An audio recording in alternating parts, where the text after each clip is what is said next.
है आपका, यहाँ पर आपको सारे नोट्स वोट्स मिल जाएंगे, बहुत इंटरेस्टिंग चीजें हैं बेटा। आज एक्चुअल में जो चीजें हैं ना वो सिर्फ ट्रिक से हो भी नहीं सकती, आपको कहानियां जाननी जरूरी है, क्योंकि मैंने देखा है बच्चे बहुत भूल जाते हैं उन चीजों को। इतने प्यार के लिए पहले तो धन्यवाद भाई, ठीक है। और हाँ जी, कल हमने बताया कि संडे आपका टेस्ट फ्री रहेगा। एंग्लो सिख वॉर बालक और पंजाब का विलय। पहले कहानी सुनो, उसके बाद हम बातें करेंगे कुछ और की। कहानी है ये महाराजा रंजीत सिंह की, पहला आंग्ल सिख वॉर की समाप्ति इनमें से किस संधि के द्वारा हुई। ये सब बातें तो अपनी अपनी जगह होती रहेंगी, लेकिन पहले समझो कि आखिरकार सिखों के साथ में लड़ाई हुई क्यों थी। मेरे भाई ये कहानी आ रही है महाराजा रंजीत सिंह की कहानी। सोचो, महाराजा रंजीत सिंह एक ऐसे राजा जो एक आंख खोने के बाद भी, एक आंख नहीं थी उनके, फिर भी उन्होंने पूरे पंजाब को मजबूत, इतना मजबूत बना दिया कि अंग्रेज 40 साल तक पंजाब की तरफ देखने की हिम्मत भी नहीं हुई। सिर्फ एक आंख से राज करते थे वो, फिर भी उनकी हिम्मत नहीं हुई अंग्रेजों की, इतना मजबूत बना दिया। अंग्रेज हर जगह फैले जा रहे थे, बंगाल ले लिया, मद्रास ले लिया, मैसूर ले लिया। आपने देखा ना, बंगाल ले लिया कल प्लासी के युद्ध में। फिर आपने देखा टीपू सुल्तान से मैसूर ले लिया, है ना। फिर आपने देखा मद्रास भी ले लिया। ये आपका मद्रास में उन्होंने जमीन लेकर के उन्होंने वहां पर भी अपनी फोर्ट जॉर्ज बना दिया था, याद आया। लेकिन पंजाब भाई, वहां रंजीत सिंह है, छोड़ वहां वंगीत उनका ये था भाई, वहां रंजीत सिंह है, छेड़ो मत उसको, बूढ़ा शेर है, मार के खा जाएगा। 1839 में हुआ क्या, अब ये जब तक रंजीत सिंह साहब थे सब कुछ बढ़िया चल रहा था, लेकिन अब प्रॉब्लम आ रही है भाई। जब जब इन्होंने टीपू सुल्तान को मारा था, बताओ बच्चे टीपू सुल्तान को कब मारा था। टीपू सुल्तान को मारा था 1799 में, चौथे चौथे एंग्लो मैसूर वॉर में टीपू सुल्तान को मारा गया। इसके 40, अब तुरंत वो चाहते थे पंजाब भी, लेकिन जब पता चला अरे भैया वहां रंजीत सिंह जी हैं, तो बोले रहने दो। लेकिन क्या हुआ मेरे भाई, कोई ना व्यक्ति कभी ना कभी तो मरता ही है। 1839 में क्या हुआ मेरे भाई, 1839 में महाराजा रंजीत सिंह की मृत्यु हो गई। बहुत ध्यान से सुनना, ये सारी बातें ऐसे ही पढ़ी जाती हैं तभी याद रहती हैं। यहां पर क्या होता है, महाराजा रंजीत सिंह जी की ना मृत्यु हो जाती है, महाराजा रंजीत सिंह जी की मृत्यु हो गई यहां पर। अब जब राजा गया तो वही हुआ जो हमेशा होता है, राजा की गद्दी के लिए लड़ाई शुरू हो गई। उनके बाद एक के बाद एक राजा आए, लेकिन कोई मारा गया, कोई हटा दिया गया। सिख दरबार में अंदर ही अंदर पूरा सिख साम्राज्य टूट चुका हुआ था और आपस में ही लड़ाई शुरू हो गई। अंग्रेज क्या थे, अरे गिद्ध के भाई थे, गिद्ध थे भाई, गिद्ध। वो गिद्ध के भाई छोड़ो, अंग्रेज तो पूरे गिद्ध थे। उन्होंने देखा अरे शेर तो मर गया है, अब तो घर जो है, अब तो घर अपने आप गिर जाएगा, बस। तो उसी घर को गिराने के लिए इन लोगों ने शुरुआत करी एंग्लो सिख वॉर की। मैंने आपको कहानी क्यों बताई, ताकि बालक आप ना डेट को रटे नहीं। हमेशा एग्जाम में ना हम क्रोनोलॉजी से एलिमिनेट करते हैं। जैसे देखो, मैंने आपको क्या क्या सिखाया यहां पर कि टीपू सुल्तान जब मरा तो उसके बाद अंग्रेज चाहते थे पंजाब भी, क्योंकि उनको यहां पर मैसूर मिल चुका था। मैसूर मिलने के बाद ये पंजाब भी चाहते थे, लेकिन पंजाब में तरफ आंख उठाने की भी हिम्मत नहीं हुई, क्योंकि 40 साल तक वहां एक शेर ने राज किया था, महाराजा रंजीत सिंह। लेकिन 1839 में वो शेर जो है अब खत्म हो गया। जब शेर खत्म हो गया तो आपस में साम्राज्य में ही हाहाकार मच गई, गद्दी के लिए लूटपाट शुरू हो गई, गद्दी के लिए साजिशें शुरू हो गई। और ऐसा होते ही क्या हो रहा है, 1839 में क्या हो रहा है, गद्दी के लिए साजिशें शुरू हो चुकी हैं।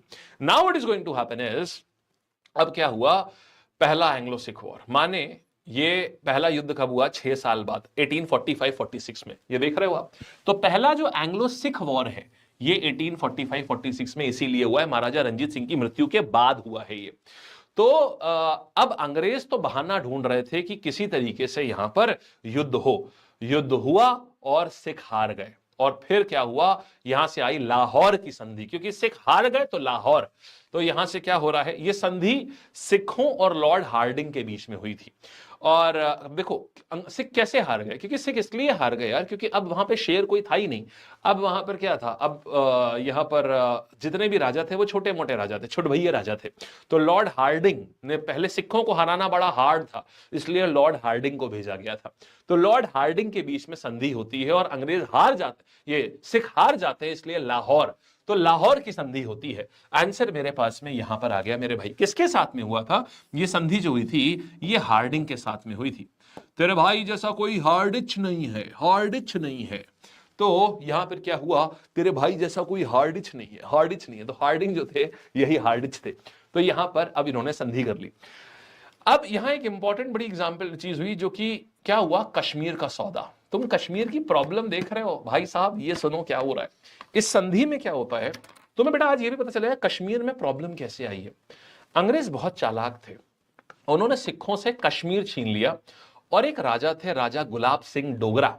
राजा गुलाब सिंह डोगरा को तुम्हें पता है पूरा कश्मीर कितने रुपए में बेचा था? समझना, बड़ी प्यारी प्यारी बातें हैं मेरे भाई। ये प्यारी क्या, सुनने में तो बड़ी खराब लगती हैं क्योंकि हमारे ही देश का बंटवारा हो रहा है, लेकिन ये सब ऐसी बातें जो तुमको कभी समझ में नहीं आई कि आखिर समस्या होती क्यों है। तो बच्चे हमने बात करी 1799 में, बेटा क्या हो रहा है, यहां पर टीपू सुल्तान मृत्यु हो रही है। यहां पर क्या हुआ, टीपू सुल्तान जो है, टीपू सुल्तान, इसकी मेरे भाई क्या हो गई है, इसकी मृत्यु हो गई है। ठीक है, टीपू सुल्तान की मृत्यु हो गई है। जब टीपू सुल्तान की मृत्यु हुई, अब यहां से 40 साल तक क्या हो रहा है, राजा गुलाब सिंह, ये गुलाब सिंह नहीं, राजा रंजीत सिंह रूल कर रहे हैं। और 1839 में बच्चे क्या हो रहा है, रंजीत सिंह जी की भी मृत्यु हो जा रही है ना। ये एक स्लाइड ना तुम्हारे बड़े काम की होगी। रंजीत सिंह जी की भी मृत्यु हो गई। ठीक है, रंजीत सिंह जी की भी मृत्यु हो गई। अब इसके बाद यहां पर क्या हो रहा है, फिर 1800, अब शुरू होता है गद्दी की जंग। 1845 और 46 में, अब जब पूरा कमजोर हो चुका है सिख साम्राज्य, तो अंग्रेज यहां पर पहला वॉर करते हैं, पहला सिख वॉर, आंग्ल सिख वॉर। ठीक है, फर्स्ट सिख वॉर। इसमें सिख हार जाते हैं, क्योंकि हार जाते हैं तो जो संधि होती है, क्योंकि ये लोग हार जाते हैं इसलिए बच्चे जो संधि होती है उसको बोलते हैं लाहौर की संधि। हार गए तो लाहौर, लाहौर की संधि। ठीक है, और अंग्रेजों की तरफ से कौन था, तेरे भाई जैसा कोई हार्डिच नहीं है, हार्डिच नहीं है माने हार्डिंग। अब संधि में अब आती है सबसे कैड़ी बातें। इन्होंने क्या किया, अंग्रेज बड़े थे तो बड़े ही नालायक किस्म के लोग हैं। टीचर आदमी हूं तो गालियां दे नहीं सकता क्योंकि ना टीचर प्रोफाइल पे सूट नहीं करता है, लेकिन अंदर से क्या बताएं भाई, क्या क्या चीजें निकलती हैं। इतिहास पूरा पढ़ोगे तो तुम्हारे मुंह से भी निकलेगी, लेकिन वही बात है प्रोफेशन की मर्यादा का ख्याल रखना पड़ता है। और ऊपर से हम तो मर्यादा पुरुषोत्तम के जिले के पास में, अयोध्या के पास से ही है, लखनऊ से। अब हार्डिंग ने क्या किया, इनसे पहले कश्मीर ना पंजाब में आता था, तो इन्होंने कश्मीर ले लिया पंजाब से, मतलब सिखों से कश्मीर छीन लिया। अब आप समझे कि क्यों आपको कश्मीर में आज भी सिख दिखते हैं, क्योंकि आज से 200 साल आपको कश्मीर में बहुत सारे सिख लोग दिखेंगे, बहुत दिखेंगे सिख लोग, क्योंकि आज से 200 साल पहले सिर्फ सिखों का राज हुआ करता था पूरे पंजाब में, पूरे पंजाब में सिखों का राज हुआ करता था। अब आप समझे कि जब कश्मीरी पंडितों के ऊपर जुल्म ढाए जा रहे थे तो लोग क्यों गए थे गुरु तेग बहादुर सिंह जी के पास में, क्योंकि गुरु तेग बहादुर सिंह जी सिखों के नहीं, पूरे पंजाब प्रांत के, माने पूरे कश्मीर प्रांत के ही एक प्रकार के गुरु हो गए थे। इसीलिए औरंगजेब जब कश्मीरी पंडितों को मार रहा था तो सारे के सारे लोग गुरु तेग बहादुर सिंह जी के पास गए थे। खैर, कश्मीर ले लिया हार्डिंग ने, और किया क्या मेरे भाई, आज तुम कश्मीर में ना, तुमको जितने बड़े स्टूडियो में मैं अभी खड़ा हुआ हूं उतनी जमीन भी तुमको 1 करोड़ रुपए में शायद मुश्किल से मिले, मेन प्राइम एरिया में। और तुम्हें पता है पूरा कश्मीर कितने में अंग्रेजों ने लिया था, लिया छोड़ो, कश्मीर तो लाहौर की संधि से ले लिया था, इस संधि को बोलते हैं लाहौर की संधि। और पूरा कश्मीर जो है ये 75 लाख रुपए में बेच दिया था, 75 लाख रुपए में पूरा कश्मीर बेच दिया, सिर्फ 75 लाख में पूरा कश्मीर। किसको, गुलाब सिंह डोगरा को,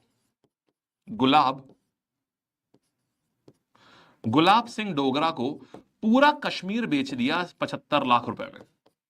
सोचो अब क्या हुआ, मतलब जैसे आज कोई फ्लैट बेचता है ना, वैसे ही अंग्रेजों ने पूरा राज्य बेच दिया किसी दूसरे राजा को। इसलिए आज भी कश्मीर की जो कॉम्प्लिकेटेड हिस्ट्री है उसकी बेसिकली उसकी जड़ जो है वो यहीं से शुरू होती है 1846 से। अब क्या हुआ, अब सिख चुप थोड़ी नहीं बैठेंगे भैया, उनका देखिए भाई, एक सिख आदमी, एक आदमी के, पुरुष के ईगो को और सिख की टर्बन को कोई अगर किसी ने हाथ लगा दिया तो समझ लीजिए फिर वो चुप नहीं बैठेगा। अब सिख अपनी हार बर्दाश्त नहीं कर पा रहे थे, तो 2 साल में उन्होंने फिर से अपने आप को पूरा इकट्ठा किया और द्वितीय युद्ध किया। अब सेकंड वॉर होने जा रहा है मेरे भाई, सेकंड आंग्ल सिख वॉर। ये कब हुआ है, इसके ठीक 2 साल बाद, माने 1848, और 1 साल चला था, माने 49 तक ये वॉर चला था। अब इस दूसरे वॉर में क्या हुआ, इस बार अंग्रेज जो है ये पूरी ताकत से आए, सिखों ने बहुत बहादुरी से लड़ा लेकिन फिर से हार गए। और इस बार अंग्रेजों ने कहा बस ऐसा है, अब संधि बंदी नहीं करेंगे, अब पूरा पंजाब हमारा। तो यहां से क्या हुआ, पहले वाले में सिर्फ कश्मीर लिया था, अब मेरे भाई पूरा पंजाब ही ले लिया इन्होंने। अब की क्या किया, इन्होंने पूरा पंजाब ले लिया। ठीक, और 1849 में ये डलहौजी ने क्या किया था, पंजाब का पूरा विलय कर लिया और बोले अब ये ब्रिटिश साम्राज्य में होगा।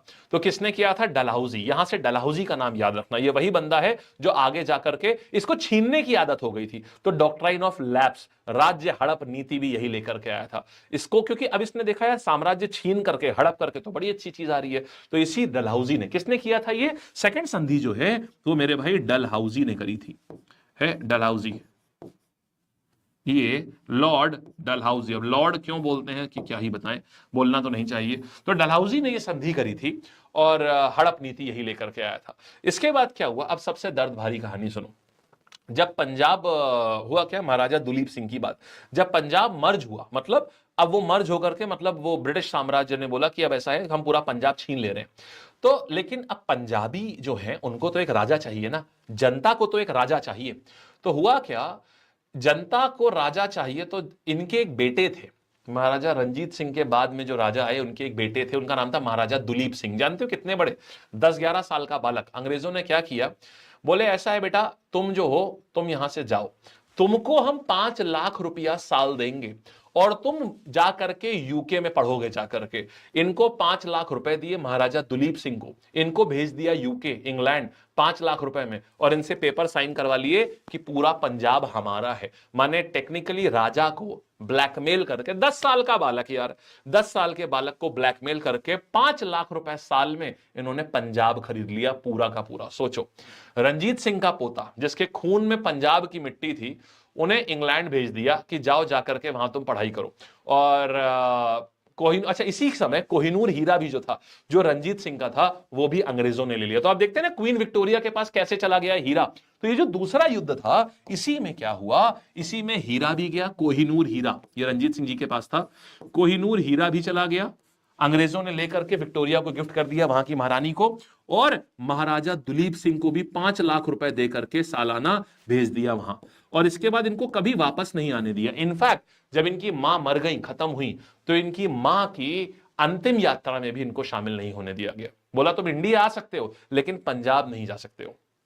ठीक, तो ये पूरी कहानी हो गई। ये हमेशा वापस आना चाहते थे लेकिन इनको वापस कभी आने ही नहीं दिया, और यही है मेरे भाई असली कहानी। तो आपने देखा, एक बार अब मैं पूरा आंग्ल सिख वॉर आपको बता दूं, ये एक बार रिवाइज करो। प्रथम सिख युद्ध कब हुआ है?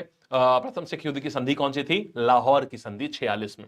2 साल बाद फिर से एक संधि हो रही है, द्वितीय सिख युद्ध। इसमें क्या किया गया, पूरा कश्मीर, पूरा पंजाब छीन लिया गया। पहले में कश्मीर लिया गया, दूसरे में पूरा पंजाब। पंजाब किसने छीना था? डलहौजी ने। कश्मीर किसने छीना था? हार्डिंग ने। आखिरी राजा कौन था पंजाब का? दुलीप सिंह। यस, और कश्मीर किसको भेजा था? गुलाब सिंह डोगरा को। ये है पूरी कहानी। क्या आप सभी बच्चों को ये पूरी कहानी अच्छे से समझ आ गई? अब कभी आप भूलोगे तो नहीं? बढ़िया ना भाई, पक्का, कोई डाउट नहीं ना किसी प्रकार का? चलिए शाबाश।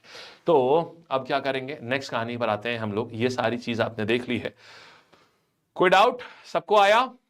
बधाइयां मेरे भाई। चलिए अब देखिएगा, फिर देखेंगे। All right all right all right, चलिए।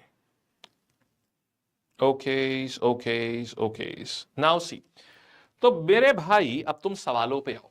अब जरा देखो, प्रथम आंग्ल सिख वॉर जिसमें कश्मीर ले लिया था, लाहौर की संधि करी थी, कि समाप्ति इनमें से किस संधि के द्वारा हुई है? अमृतसर की संधि, लाहौर की संधि, पुरंदर की संधि या श्रीरंगपट्टनम की संधि? बच्चे आंसर मेरे पास क्या आ गया? लाहौर की संधि। ठीक बात है, हार्डिंग ने करी थी। आगे आते हैं, किस ब्रिटिश गवर्नर जनरल ने 1849 की बात हो रही है, मतलब बेटा जी दूसरी संधि की बात हो रही है, द्वितीय आंग्ल सिख युद्ध के पश्चात पंजाब का विलय ब्रिटिश भारत में कर लिया था? वो हार्डिंग था, कैनिंग था, डलहौजी था, या कर्जन था? मेरे सारे बच्चे आंसर देंगे क्लास के, और अब आप इतने शातिर हो चुके हैं, देखिएगा कि पूरी क्लास इसका सही जवाब देगी, मेरा वादा है आपसे। ये आंसर मेरे पास आ गया, डलहौजी ने किया था। इन सारी चीजों को कहानियों के माध्यम से और फैक्ट, कहानी प्लस फैक्ट मिक्स पढ़ना हमेशा। अंग्रेजों ने सिखों से छीना गया कश्मीर का इलाका किस राजा को बेच दिया गया? किस राजा को बेच दिया था? तो इनसे छीना हुआ इलाका जो है किसको बेचा था? शाबाश यार, शाबाश, वेरी गुड यार। ठीक है, तो हमारे पास आंसर क्या आ गया? आंसर आ गया राजा जय सिंह, गुलाब सिंह डोगरा, मान सिंह, हरि सिंह। आंसर राजा गुलाब सिंह। ठीक है, आइए आगे बढ़ते हैं, नेक्स्ट पे देखते हैं। अब देखेंगे यहां पर सिख साम्राज्य के अंतिम महाराजा कौन थे जिन्हें अंग्रेजों ने पेंशन पर इंग्लैंड भेज दिया था। कितनी पेंशन दी थी?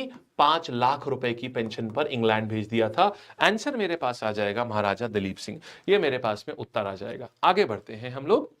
वर्ष 1816 में सुगौली की संधि के तहत नेपाल, आय हाय हाय, अब आपको और चलो ये खत्म हो गया। अब हम आपको आंग्ल नेपाल वॉर के बारे में बताते हैं, ठीक है। अब हम आपको इंडिया नेपाल वॉर के बारे में, मतलब ब्रिटिश और नेपाल वॉर के बारे में बताते हैं। उसमें देखिएगा मजा आएगा आपको। चले भाई, रेडी हो? आओ पानी पी ले जरा। ये सारे वॉर ना बच्चे रटते हैं और मुझे पसंद नहीं, कभी भी आज तक कभी नहीं आया कि मैं सोचता हूं क्यों रटते हो यार। समझ लो एक बार, जिंदगी भर की टेंशन ही खत्म है।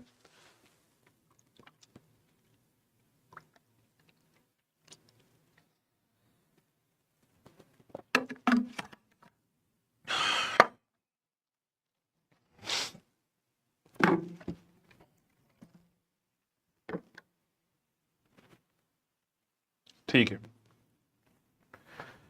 चलो भैया मेरे, देखते हैं कहानी के ऊपर। देखो अंग्रेजों का अंग्रेजों की एक ही चीज थी, लड़ो, जीतो, संधि करो और जमीन छीन लो। हर जगह उनकी स्ट्रैटेजी एक ही होती है। पंजाब के साथ भी वही चीज हुई, साथ में अब देखते हैं, देखो नेपाल के साथ भी यही हुआ, बर्मा के साथ भी यही हुआ, फ्रांस के साथ भी यही हुआ। सबसे पहले आता है नेपाल के साथ में क्या हो रहा था। अब ये वाली कहानी यहां पर ना, नेपाल में जो गोरखा लोग थे उनके साथ में हुआ था। याद रखना ये वही लोग हैं जिनके बाद अंग्रेजों ने ना, जिनको बाद में अंग्रेजों ने अपनी आर्मी में शामिल कर लिया। पहले उन्हीं से लड़े और बाद में उन्हीं को अपनी आर्मी में शामिल कर लिया, क्योंकि ये इतने बहादुर थे। अंग्रेजों ने सोचा, देखो आप अंग्रेजों से ये सोचो, वो कभी ईगो में नहीं आते थे। वो देखते थे यार मेरा दुश्मन भी काम का है तो उससे भी दोस्ती कर लो। मतलब जहां काम निकले, बिल्कुल कतई कहीं आदमी जहां काम निकले उससे दोस्ती कर लो, उसको अपनी टीम में ले लो। इसे लड़ने से अच्छा है कि अपनी टीम में ले लो। तो हुआ क्या था बच्चे, हम आपको वैसे बताते हैं। ये सब हटाओ, आओ सीधे ग्राफ पे आओ। मुझे ऐसे मजा आती है पढ़ाने में। सन है बेटा 1814 का, ठीक है। 1814 के साल में होता क्या है कि अंग्रेज और नेपाल के बीच में लड़ाई होती है। गवर्नर जनरल जो उस समय हुआ करते थे वो थे हेस्टिंग। 1814 में हेस्टिंग थे। हस्तिंग, हंसते हंसते रहते, हम लोग भी हंसते हंसते नेपाल जाते हैं ना, नेपाल हम लोग हंसते हंसते जाते हैं ना, तो हेस्टिंग। तो नेपाल के गोरखा जो थे वो बहुत बहुत ज्यादा ब्रेव थे। वो क्या करते थे भाई, नेपाल पहाड़ी इलाका है तो पहाड़ी इलाके से लड़ते थे और छुप जाते थे। तो पहाड़ों में लड़ना ना उनकी स्पेशलिटी थी। और लेकिन अंग्रेजों के पास रिसोर्सेज ज्यादा थे, पैसा ज्यादा था, ताकत ज्यादा थी, आर्मी ज्यादा थी। तो इससे क्या हुआ, नेपाल हार गया। और 1816 में, मैंने क्या बोला, अंग्रेजों की टैक्टिक समझो, लड़ो, हराओ, संधि करो, जमीन हड़प लो। ये सिंपल था। उन्हें और कुछ नहीं चाहिए था। उनको ये नहीं कि तुम्हें मारेंगे, काटेंगे, क्रूर हो जाएंगे, तुम्हारा धर्म परिवर्तन कराएंगे, कुछ नहीं। ओनली पैसा, सिर्फ पैसा चाहिए। पैसा कैसे आएगा, जमीन हड़प लो। अब जमीन के ऊपर जितना भी जमीन से जो टैक्स वसूलते हैं हम वसूलेंगे, जमीन के ऊपर जितना भी पेड़ काट के पैसा आता है वो हम लेंगे। ये तो इन्होंने क्या करा, अब इन्होंने 2 साल ये युद्ध चला है, यहां से 14 से लेकर 16 तक। और यहां जब ये हार गए नेपाली, तो यहां पर होती है सुगौली की संधि। सुगौली संधि होती है। सुगौली कहां पर है, सुगौली मेरे भाई नेपाल में पड़ता है, सुगौली संधि। अब क्या हुआ कि ट्रीटी ऑफ सुगौली बोलते हैं। यहां पर क्या था, यहां एग्जाम को ना मेनली अब आता है पैसे वाला पॉइंट। क्या हुआ, इस संधि में नेपाल ने अंग्रेजों को 2 इंपॉर्टेंट पहाड़ी इलाके दे दिए। कौन कौन सा, आपको याद है? हमारे वहां पर 2 बड़ी फेमस चीजें हैं, एक कुमाऊं का इलाका और एक गढ़वाल का इलाका। कुछ याद आ रहा है? कहां है ये, कुछ आप बता सकते हो? कुमाऊं का इलाका और गढ़वाल का इलाका, ये दोनों आज हमारे वहां पर है। तो सुगौली की संधि के तहत क्या हुआ, 1-2 एरिया हमारे हो गए। कौन कौन से हो गए, एक कुमाऊं का इलाका हमारा हो गया, कुमाऊं, ये कुमाऊं क्षेत्र, और दूसरा है गढ़वाल क्षेत्र। ये गढ़वाल, ये अंग्रेजों को दे दिया उन्होंने इस संधि से। मैंने बोला लड़ो, जीतो, संधि करो, जमीन छीन लो। जमीन छीन ली मेरे भाई। ये दोनों एरिया को मिला दो तो ये उत्तराखंड बनता है। तो जो उत्तराखंड की जमीन, ये उत्तराखंड की जो जमीन हमारे पास में है, ये असल में क्या था, ये हमने सुगौली की संधि से हमने ली थी। इसलिए आज इसके ऊपर सवाल इतना आता है। तो जो आज मेरे भाई नैनीताल है, मसूरी है, रानीखेत है, ये सब कुमाऊं गढ़वाल रीजन में है। माने एक समय पर ये सब अंग्रेजों को नेपाल से मिला था। मतलब अंग्रेज ने अगर लड़ाई नेपाल से की और हिल स्टेशन की लॉटरी लग गई यहां पर। तो सुगौली की संधि इसीलिए फेमस है कि भारत में जो हिल स्टेशन आए हैं, नैनीताल, मसूरी, ये सब नेपाल का पार्ट हुआ करता था। अंग्रेजों ने इसको ले लिया। तो अंग्रेजों को ना गर्मी बहुत लगती थी इंडिया में, क्योंकि इंडिया गर्म है, तो उन्होंने सोचा यार ऐसा है, चलो पहाड़ों पर ना अपनी समर कैपिटल बना लेते हैं। इसीलिए इसी जगह पर, इसीलिए बाद में उन्होंने क्या किया, शिमला को अपनी समर कैपिटल बनाया, वो भी पहाड़ी हिल एरिया है, समझे। और एक और बात इंटरेस्टिंग है, इस संधि के बाद ना नेपाल में एक ब्रिटिश रेजिडेंट रख दिया, मतलब नेपाल के राजा के पास ना एक ब्रिटिश आदमी रख दिया। मुझे याद है जब मैं स्कूल में था ना, तो वहां के राजा, जैसे मनीषा कोइराला है, ये वहां की राजा की खानदान की है, जो एक्ट्रेस है ना, ऐसी हमारे वहां एक पढ़ता था मेरे साथ एक मेरा क्लासमेट था 11th में, राहुल थापा। सो वो भी वहां के राजा के खानदान से था। मैं उस समय ना नोकिया का टूटा हुआ फोन यूज करता था, जो कि पीछे से उसका रबर बैंड बांध के नहीं बैटरी को रोकते हैं, मैं वो फोन रखता था। भाई के पास में उस समय आता था गैलेक्सी या कोई बढ़िया सा कोई वेरिएंट था, वो यूज करता था। तो खैर, तो उन्होंने नेपाल के राजा के पास में अपना एक आदमी रख दिया, ताकि ऐसा है कि नेपाल हमेशा जो है कभी किसी और से दोस्ती ना कर ले, और बोले हम तुम्हारे ऊपर कभी अटैक नहीं करेंगे, लेकिन ये कुमाऊं और गढ़वाल हमको दे दो बस। तो नेपाल कभी इसीलिए पूरी तरीके से कभी ब्रिटिशर्स ने अटैक नहीं किया नेपाल के ऊपर, और ये नेपाल का स्वाभिमान रहा, हमेशा मेंटेन रहा। यहां तक समझ आ गई? तो बच्चे ये सुगौली की संधि आज तुम्हें समझ में आया इतनी इंपॉर्टेंट क्यों है, एग्जाम में क्यों आती है? क्योंकि कुमाऊं गढ़वाल, और इसी के ऊपर हमारा कुमाऊं गढ़वाल क्षेत्र में ही हमारा मसूरी नैनीताल ये सब आता है, इसलिए। अब जरा यहां आओ, तो 1816 में सुगौली की जो संधि हुई है, नेपाल ने अंग्रेजों को कौन से दो महत्वपूर्ण पहाड़ी क्षेत्र सौंपे थे? कुमाऊं गढ़वाल, अराकन, असम, सिक्किम। आंसर आया क्या मेरे पास में? कुमाऊं गढ़वाल। अच्छे से आया मेरे सभी बालकों को, खूब बढ़िया से, वेरी वेल डन यार। नेक्स्ट कहानी पर आते हैं, ठीक है, चलो। ठीक है, नेक्स्ट कहानी पर आते हैं। हाँ, नेपाल कभी किसी का गुलाम नहीं हुआ है भाई, कभी भी नहीं गुलाम हुआ है किसी का भी, ठीक। चलिए बच्चे, अब आगे बढ़ते हैं, अगली कहानी पे हम लोग देखते हैं। अब कहीं और युद्ध करें? बताओ भाई, कहां युद्ध करना चाहते हो, बोलो, कहां युद्ध करना चाहते हो, बोलो भाई। तो ठीक है बच्चे, अब हम चलते हैं एक और जगह पर, चलते हैं युद्ध करने, बोलो राजी हो? ठीक है, आज आईडीएफसी बैंक में 590 करोड़ का फ्रॉड हुआ है। अरे भाई क्या बता रहे हो, मेरा खाता है वहां पर। कैसी बात कर रहा है भाई, मेरा खाता है वहां पर, मेरा भी खाता है, कंपनी का भी खाता है मेरी वहां पर। डर दे दिया यार तुमने, ऐसा डर दे दिया। चलो अच्छा, चलते हैं मेरे भाई, एक और हम लोग कहानी पढ़ते हैं बच्चा। इसको हम बोलते हैं आंग्ल युद्ध ये तो हो गया, नेपाल के साथ में हुई है सुगौली। अब बालक मेरे बर्मा चलते हैं हम लोग, आओ चलते हैं सीधे म्यांमार, बर्मा चलते हैं। बर्मा की कहानी थोड़ी सी समझना है। आज जो म्यांमार है ना, उसको हम बर्मा बोलते हैं। तो बर्मा का राजा ना बड़ा पराक्रमी राजा था, वो अपना राज्य फैलाना चाहता था।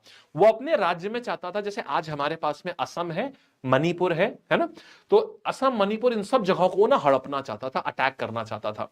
अच्छा, ये अंग्रेजों के बॉर्डर एरिया थे। अंग्रेज चाहते थे कि यार म्यांमार का राजा ना यहां ना आने पाए यार, ये उनके बॉर्डर एरिया थे, और वो फैलाना चाहता था अपना साम्राज्य इंडिया की तरफ। अंग्रेज, आप जानते हैं अंग्रेज हैं तो शातिर, अंग्रेजों ने बोला भाई सुनो, हमारी सीमा मत छूना, तो बस। लेकिन युद्ध हो गया, वो भी ना माना, उसने भी मार, उसको भी आदत थी बिन मतलब में उंगली ऐसे करने की। तो उसने क्या किया, 1824 में युद्ध हो गया, छिड़ गया यहां पर। अब अंग्रेजों के लिए सबसे महंगा युद्ध, जानते हो इतना छोटा देश, लेकिन सबसे महंगा युद्ध अगर अंग्रेजों के लिए हुआ है तो वो बर्मा का युद्ध हुआ है। बर्मा में क्या था, पूरा जंगली जंगल है। अब जंगल वॉरफेयर थी, बीमारियां थी, बहुत सारे ब्रिटिश सोल्जर सिर्फ मलेरिया से मर गए वहां पर। तो अब उनके लिए बड़ी समस्या हो गई फाइनली, लेकिन अंग्रेजों ने पैसा पूरा झोंक दिया, और पैसे के दम पर अंग्रेज जीत गए। और अंग्रेजों को पता है इस संधि में मिले क्या? अब सुनो और इंटरेस्टिंग बात, अंग्रेजों को इस संधि के तहत मिला क्या है मेरे भाई? यांडाबू की ट्रीटी में आज जो हमारे पास में असम है, आज जो हमारे पास में असम है, वो पहले वही जो म्यांमार के राजा थे ना, वो उनकी साम्राज्य की आखिरी सीमा थी। आज जो हमारे पास मणिपुर है, वो पहले, अब समझे, आज जो हमारे पास मणिपुर है, ये वहां के राजा की आखिरी सीमा हुआ करती थी। और अराकन माउंटेन, ये सारी चीजें ये हमको मिली। तो यांडाबू में हमको असम, मणिपुर और आकन, ये हमारा आया। सोचो, आसाम की आज तुम जो चाय पीते हो, वो इसलिए पॉसिबल हुआ क्योंकि अंग्रेजों ने बर्मा से लड़के असम ले लिया था, और फिर उन्होंने वहां की चाय की खेती शुरू करी। तो क्या देखो, अब चाय की खेती क्यों शुरू करी? इतना महंगी लड़ाई थी कि अंग्रेजों को अपना पैसा तो वसूल नहीं था, तो फिर इन्होंने वहां की चाय वाई खेती बहुत तेजी से करी। लिटरली, मतलब आज तुम्हारी सुबह जो होती है, वो अंग्रेजों की लड़ाई की वजह से होती है। जो तुम चाय पीते हो ना, अंग्रेजों की लड़ाई की वजह से तुम्हें वो चाय नसीब नसीब हो रही है। आज अंग्रेजों के बारे में कुछ अच्छी बातें हो रही है। फिर देखो वांडी वाश का युद्ध है, संधि। ये सबसे पुराना और सबसे इंपॉर्टेंट युद्ध है। यहां से फ्रेंच का सफाया हो गया था, वॉश हो गए थे, क्योंकि उस युद्ध ने क्या किया था, इंडिया पर राज कर इंडिया ये फैसला कर दिया था कि इंडिया पे राज कौन करेगा, अंग्रेज करेंगे या फ्रेंच करेंगे। बैकग्राउंड समझो थोड़ा सा। सन 1700 में क्या हो रहा है, अंग्रेज तो आए ही थे, आप जानते हो, साथ में फ्रेंच भी आए थे। मैंने बताया था 1664 में फ्रेंच आ गए थे। यस, दोनों में कंपटीशन था कि इंडिया का माल कौन लूटेगा। मैं तुम्हें बताऊं, वैसे इंग्लैंड और फ्रांस ना हमेशा से, अभी से नहीं, 300-400 साल पहले से दुश्मन थे। यूरोप में भी वो दुश्मन थे। तो दोनों ने क्या किया, दोनों के पास में अपनी अपनी ट्रेडिंग कंपनी थी।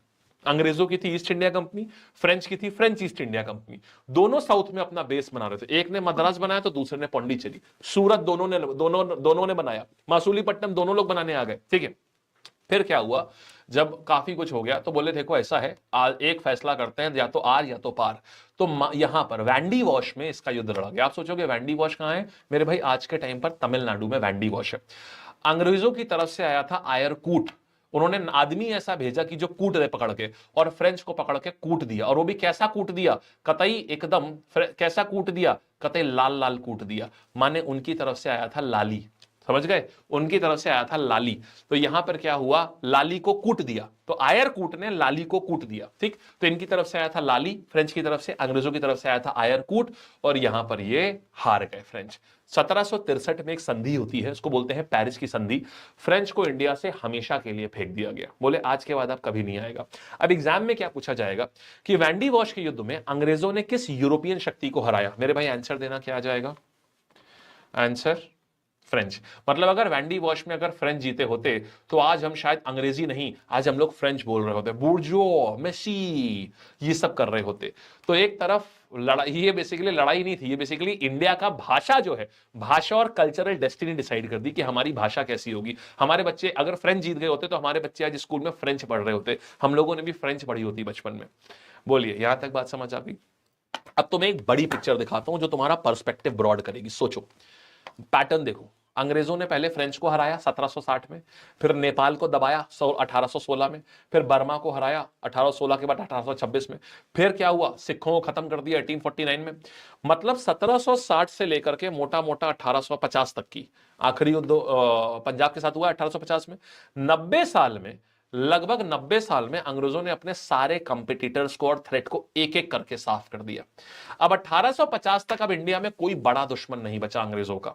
तो अब वो सोचने लगे कि अब तो सब कुछ हमारा है, लेकिन उन्होंने भूल गए थे कि सबसे बड़ा दुश्मन तो वो है जिसको तुम सप्रेस्ड समझते हो, जिसको तुम समझते हो ये तो कभी कुछ बोल ही नहीं पाएगा। वो कौन है, आम आदमी। और वही आम आदमी अब 1857 की क्रांति करेगा। ठीक, तो क्या हुआ मेरे भाई, पेरिस की संधि यहां पर। अब देखो जरा, पहला आंग्ल बर्मा युद्ध की समाप्ति इनमें से किस प्रसिद्ध संधि से हुई थी। बोलो मेरे भाई, क्या आएगा, सुगौली की संधि, सुगौली तो नेपाल से था, ये आपका गांडमक की संधि, और यांडाबू की संधि, या पेरिस की संधि। आंसर मेरे पास आ जाएगा यांडाबू की संधि। ठीक है, फिर देखेंगे वर्ष 1760 में हुए वांडी वॉश के युद्ध में ब्रिटिश सेना ने किस यूरोपीय शक्ति को निर्णायक रूप से हराकर भारत में उनकी सत्ता समाप्त कर दी थी। 1760 में हुए वांडी वॉश के युद्ध में ब्रिटिश सेना ने किस यूरोपीय शक्ति को निर्णायक रूप से हराकर भारत में उनकी सत्ता समाप्त कर दी थी। डच ने, पुर्तगाली, डैनिश या फ्रांसीसी। वांडी वॉश में किसको हराया था, फ्रांसीसियों को हरा दिया गया था। बोलिए भाई, यहां तक का आपको